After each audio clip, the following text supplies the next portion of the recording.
everybody, it's the media junkie from the culture of pop. How y'all doing? Hey everybody, it's the media junkie from the culture of pop. How are you all doing? We are back finally with another Letterboxd. I'm trying to get them all caught up so I don't have to do a big giant winter one like I had to do for fall and for summer because I didn't keep up on my Letterboxd. So I'm trying to catch up here. We're going to go through December. I know it's a little late, and then I'm going to make one for January and the next day, and then we'll be all caught up until February's over. And then I promise, cross my heart, that we will keep up and do one at the end of every month like you're supposed to. Give Letterboxd its due and give it its attention that it deserves. Anyway, if you don't have Letterboxd, guys, get it. It's awesome. If you love movies, it's a great place to go. You can meet new friends and talk about movies there, and you can log all your movies and everything. You can even log TV stuff. It's pretty cool. It's probably the best in the business of all the places to log your collectibles or whatever it is. And they're really awesome. And this is not sponsored at all, so that's free of charge, guys, over at Letterboxd. Anyway, they got bigger people advertising than me. So if you at the top, you can see my Letterboxd name. It's Ragman68 with 4s for the A's in the Ragman. If you don't know where I got that name from, then you're probably not a horror movie fan from the 80s. Anyway, let's get started in December here. As I said, that's where we're going to start things off, and it will be the 4th is when I watched a movie, I think. Sometimes I'm a little late on these, like we'll watch a movie, and then like I won't log it until like a day or two later, so it goes on that day, even though I watched it before. But anyway, here we go. Let's get going, guys. December 4th, it was How the Grinch Stole Christmas. This is a family favorite. We watch it every year, solely due to my daughter because it was her movie pick. Because just like Halloween, we do some Christmas. We don't always get into the Christmas thing. I mean, if we're not feeling Christmas, we'll watch something else or whatever. But yeah, we try to throw a few Christmas movies in there when we're watching in December. So yeah, How the Grinch Stole Christmas, a 4 for me. Of course, if you don't know anything about this movie, why are you even watching this channel? Why are you living on this planet? Why are you around? Anyway, the Baltimoreans was my, we'll go back and look here in a minute. But love this movie. Great movie about a man who has to go to an emergency dentist appointment and ends up, I don't want to spoil it, but ends up very attracted to the dentist, let's say that. And it's a good little fun story, heartwarming, told during the Christmas spirit time, so during the Christmas time, I should say. So it's really one of those ones that got by on people, and another one of those independent ones I talk about that are kind of underneath the street of the blockbuster stuff that nobody pays attention to. If you can seek it out, check it out and get on it because it's really funny. It's really good. I gave it 3.5 out of 5 stars, but I really did enjoy it. I will go back and watch it again. The Baltimoreans. Very funny, very funny. I think I went too far. Here we go. All right, let's go back.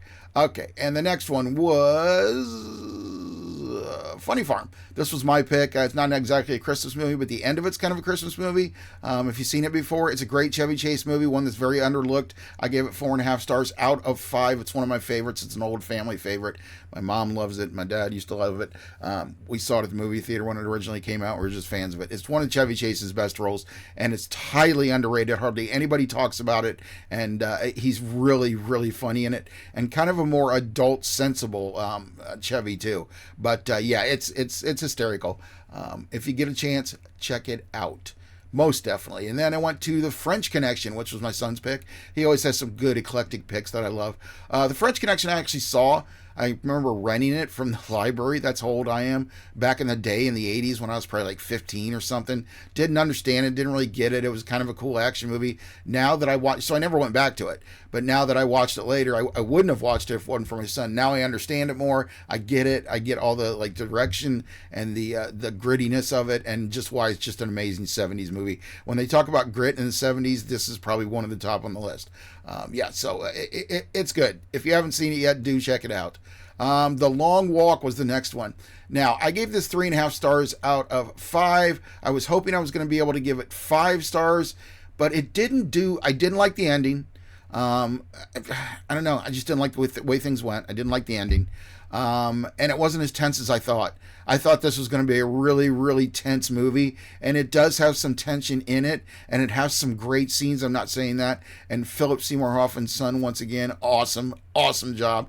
All the other guys in it, awesome jobs. I don't know all your names, but yeah, nothing terribly, horribly wrong with it. I just didn't like the ending. I really didn't.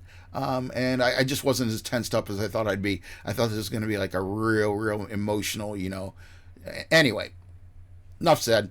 Good Luck Charlie. It's Christmas. We watch this every year also. This is my daughter's pick, and it's the Good Luck Charlie from what, Nickelodeon, Disney? I can't remember which one it is. Let's look at the poster here. Does it say? Or just Nickelodeon or Disney? It doesn't really say. Okay, anyway, we watch this every year. I'm used to it. If you got kids that grew up during this time period, you'll love it. And I gave it 3 stars. Yeah, I gave it 3 stars. Damn right I gave it 3 stars because I'm used to watching it, and it's now comfort food. So it's not great if you're not into that, though. I will tell you that. So now let's flip to the next one. Okay, my pick for a movie was, because I had never seen it, was 8-Bit Christmas. I didn't see it when it came out. It came out a couple of years ago. Thought I would really enjoy it. Did not. I gave it 2.5 stars. It was all right. I kind of think it wasn't what I thought it was going to be. I thought it was going to be more about Doogie Howser and PH.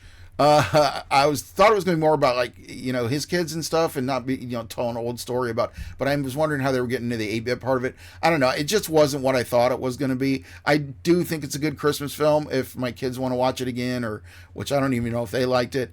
I would do so. I'd sit down and watch it with somebody, but it's just not. It's not what I thought it was going to be, and it's not really. Yeah, I wouldn't recommend it unless you're in the Christmas mood.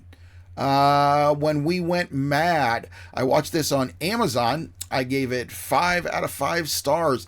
Excellent, excellent. I've seen some good documentaries on stuff that I grew up with lately, and it's been awesome. The whole Saturday Night Live thing last year was just amazing. And Mad's another one. I grew up with Mad. I loved Mad magazine.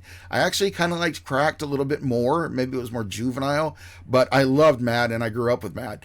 I haven't read it in years. I'd love to get a copy. I need to go into an old bookstore or something and see if they got some, because I'd love to read some of the older ones, but I loved this magazine so much, and this was a really well told documentary. It told everything about the history, and it gave just about every person's name, I think, that ever worked on the magazine. Even the people that did the little drawings on the sides and stuff. And I mean, there was a special person for that. I mean, it was just amazing. If you liked Mad, or if you like comedy or comics like that, then definitely watch this. It's on Amazon right now, and it's a really good one. 5 out of 5 stars. Next one up is Searching for Sugarman. This was my son's pick, and I enjoyed this. I really liked this movie. I didn't think I would. I didn't really know much about it. I do remember when it came out, it got a bunch of awards notice. I didn't know if it won any awards, but it was really good. I don't really want to break it down. It's about this guy that basically is this unknown singer that they don't know anything about, and they track him down. And he's got this great music that only everybody's kind of heard, on these old records and stuff, and he's still making music apparently. And they go back and they find him, and I'll leave the rest up to you. It is a great musical journey. It is, and the music that he plays is really good. It's really, really excellent. Next one up is Bone Lake. I gave this one 3 out of 5. Another one that wasn't what I expected. I expected a lot more horror. It really didn't give away a lot as far as like a plot. It was more about nudity and erotica. People are calling this the erotic horror movie of the year. They were calling it that. I don't know if they still are. And it's a lot of nudism and stuff like that, which I ain't got a problem with. But I mean, when it starts to take over the story, and the story is just not that grand. It's not wonderful. I'm not gonna, like I said, I don't spoil things on here, but just didn't keep my attention the way I thought it would or should have. Yeah, I was really excited for that one too. National Lampoon's Christmas Vacation, don't need to say anything about it. 5 out of 5 stars. I saw this originally in theaters. I thought it was 5 out of 5 then. If you remember, nobody liked it. It got big when it came back on VHS, and people started playing it for Christmas. When it came out in the theaters, it was kind of a flop, and it got no critical praise at all, and everybody hated it. Now it's the best one of all the vacation movies, or so people think. I still think number 1 is the best. But anyway, I don't need to say anything more about it. Great movie, great film. Idiocracy, my kids hadn't seen this yet, and I wanted them to see it. And I thought it was really cool to see it again because it's been a while since I'd seen it. I gave it 4 out of 5 stars, which is probably what I go to giving it back in the day. There's some things here and there. There's some really juvenile humor that's like even juvenile for me, where I'm like, oh, God, whatever. But there's just so much genius in it. There really is. And I mean, I watched this back in the day when it came out. And I've watched it a couple times since, but I haven't watched it now in 2026, or 2025 is when I watched it. I hadn't watched it then, and now I'm like, oh, this looks very, very familiar. A very, very familiar movie to me, and a plot line now. Back then, we thought it was kind of corny, and not corny, but kind of like, this will never happen. Yeah, okay. If you don't believe me, go back and take a look at that movie, guys. It's serious. The Simpsons movie, this is my son's choice. I gave this 5 out of 5 stars because I loved it when it first came out. I was a Simpsons fan. I gave up seasons ago, like at least a dozen seasons ago, if not more. I don't even know what they're up to. But I stopped watching it around the early 90s. But I did love The Simpsons. I was there when it first came out, and I watched it every time it was on when it came out. But then after a while, it was just too much for me. I told you I'm not into big animated type stuff, or anime, or manga, or any of that kind of stuff. So animated is not that important to me, even though I do like it. But I did like this movie. I always have. 5 out of 5 because it was the first. It broke the mold with animated shows having their own movie and stuff like that. Next thing I watched was Murder by Death, which I thought was going to be absolutely hysterical, and it ended up not being. It stars a big cast of characters, though, which is really cool. Let's see what we got here. Yes, Peter Falk, Truman Capote plays the host of this party he's putting on with a bunch of famous detectives that they can't name. Like, they're not supposed to use their name, like Hercule Poirot. They do something different with it. But it's all famous people. I mean, you got David Niven, Peter Sellers, Alec Guinness, people who played detectives and stuff. Peter Falk keeps... There's one scene where Peter Falk is wearing his trench coat, the same one he wore in Columbo, in the bedroom as like a pajama overcoat. And I don't know if people caught that, but I thought it was very, very funny. But yeah, it was pretty funny, but it just didn't hold up to it. It's kind of more silly. Is that time in, what was it, the 70s? Yeah, time in the 70s. So it's kind of silly. It didn't live up to what I thought it was, but I still gave it 2.5 because there were some creative decisions made and it was pretty funny. Next one was Playdate. I watched this one. Didn't think I was going to think that much of it. Did. I liked it. 3.5 out of 5 stars. Kevin James, of course, and Alan Richardson. It's very funny. A lot funnier than I thought it was going to be. A lot of just solid action from Alan Richardson, of course. That's what you watch him for. If you love him being that big loving brute, I mean, you're gonna love him in this. And Kevin James too. Still doing a good job just being Kevin James, which is pretty much what he does. He can't carry a movie. Solo Mio, I think, already came out, and I don't even know if it had to have gone straight to streaming because didn't see any box office numbers on it myself. But anyway, it was good. It's good. If you're worried about watching that one on Amazon, watch it. Watch it with the kids too because it's very funny. I mean, I don't know how young kids, whatever. Decided to go down a Tales from the Crypt alley, and it didn't last long because I'd never seen Bordello Blood. Finally watched it. 2 out of 5 stars. Not bad, not good. Got really tired of Dennis Miller. He's funny in 45-minute increments when he used to do his albums. I owned like 2 or 3 of his albums back in the day when he released them, and the shows that he's done are like 45 increments. But in this, yeah. And Corey Feldman, yeah, just a lot of just in this one. They've always said this one wasn't a good one, and I had to see for myself, I guess, and they apparently were right. Next one is Topawingo. I mentioned this on one of my reviews. I did give it 2.5 stars out of 5. It was all right. It wasn't hysterical. It's very strange because when we talked about the trailer on this channel, this very channel, when we talked about it, I said this looks like Napoleon Dynamite done by somebody else. It's even got Napoleon Dynamite, John Heder, in it. So it's kind of what I thought going into it. It's a little different than that.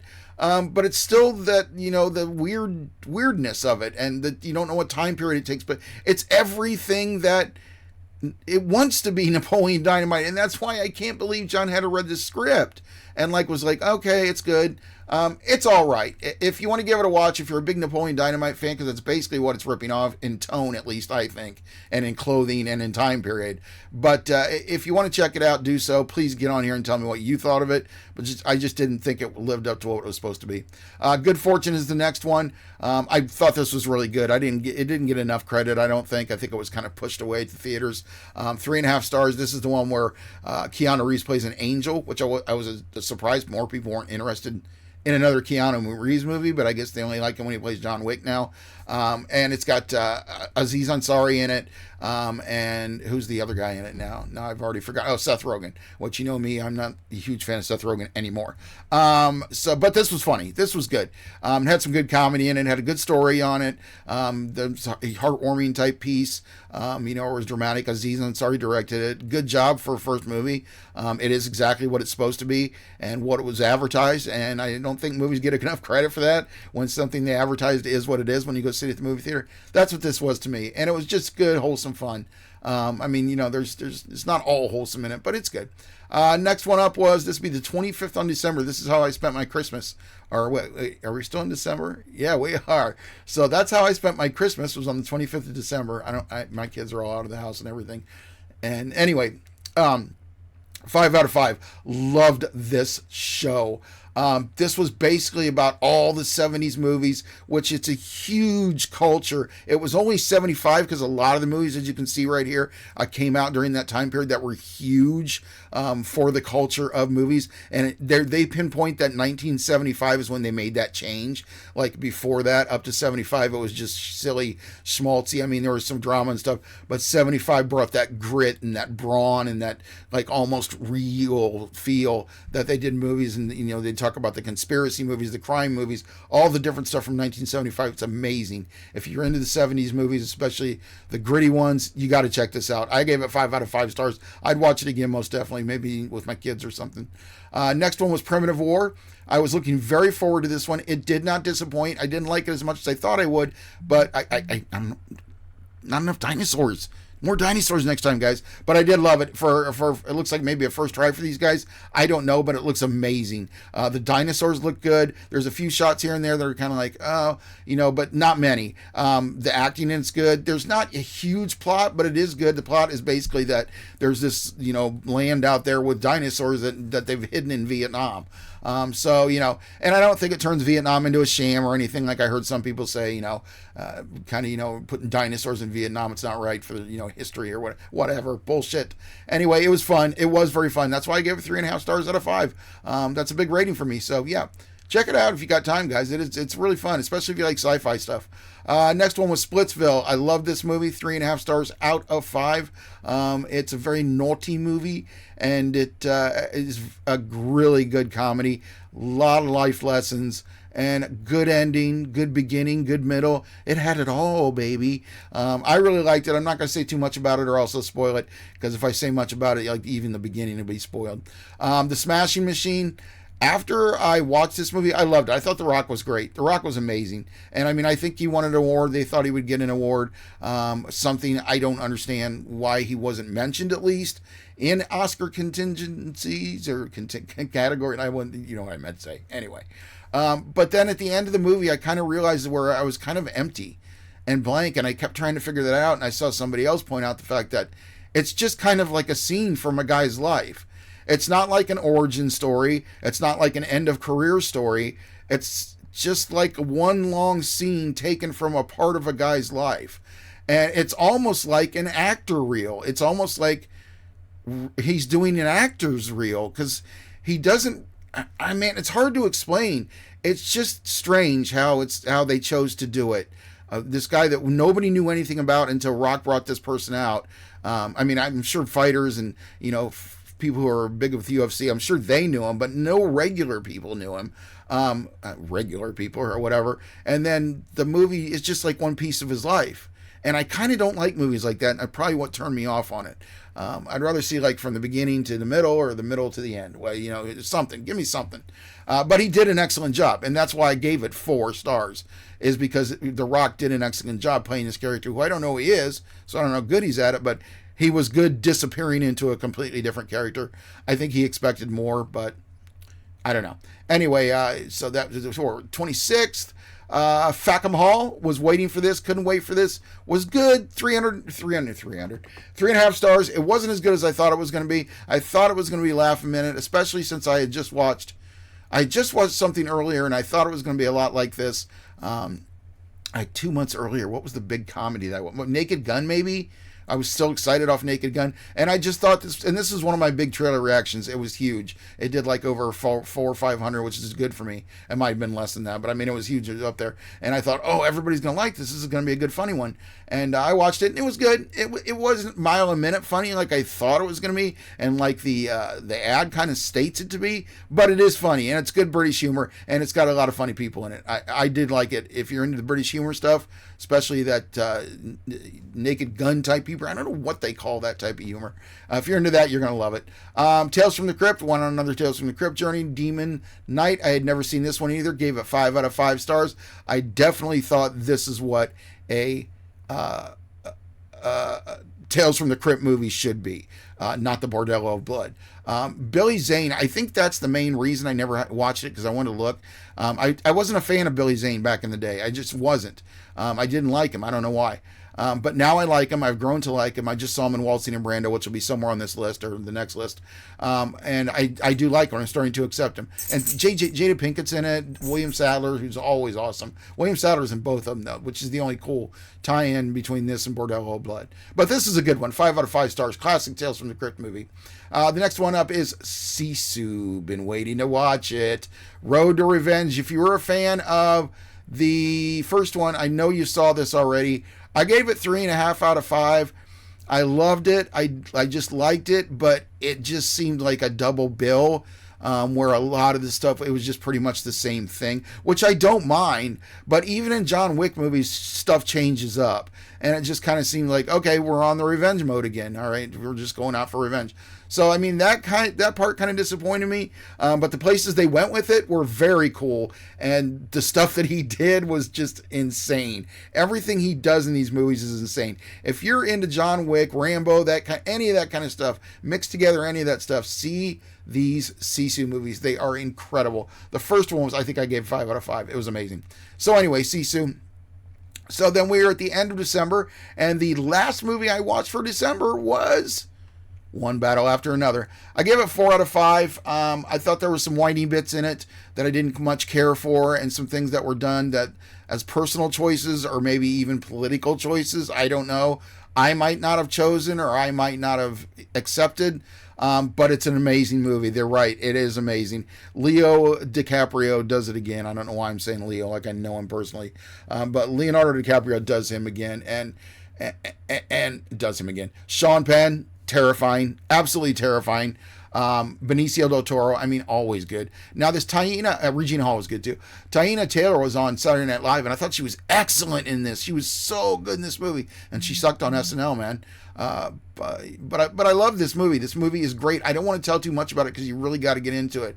But it's basically about the original, or not OG, but it's about the revolution of the country, and everything that these revolutionaries, the ones that were sought in the 70s, 80s, stuff like that, or whatever time period you're talking about. And now he's grown up, and he has to be a dad to this child that he doesn't really know, and it's all about that taking place in this whole aspect, like I said, of this revolutionary. I don't know what you'd call them. They claim they're Antifa people. On the right says, oh, it's crying for Antifa, but I think maybe, but not really. This is more hardcore revolutionary that you saw back in the 70s and stuff like that. So I don't even know if it's that. Maybe that's what it's supposed to mean in a metaphor or whatever. But I dug it. I thought it was a great movie. I thought everybody in it was amazing. I thought it was shot beautifully. It was edited astoundingly. I liked everything about it. One Battle After Another. That even might be, and that was 2025, I was going to say. That could be my 2025 list, but I don't think it was. It wasn't, no. So anyway, guys, thanks for joining me with that one. I hope you enjoyed it.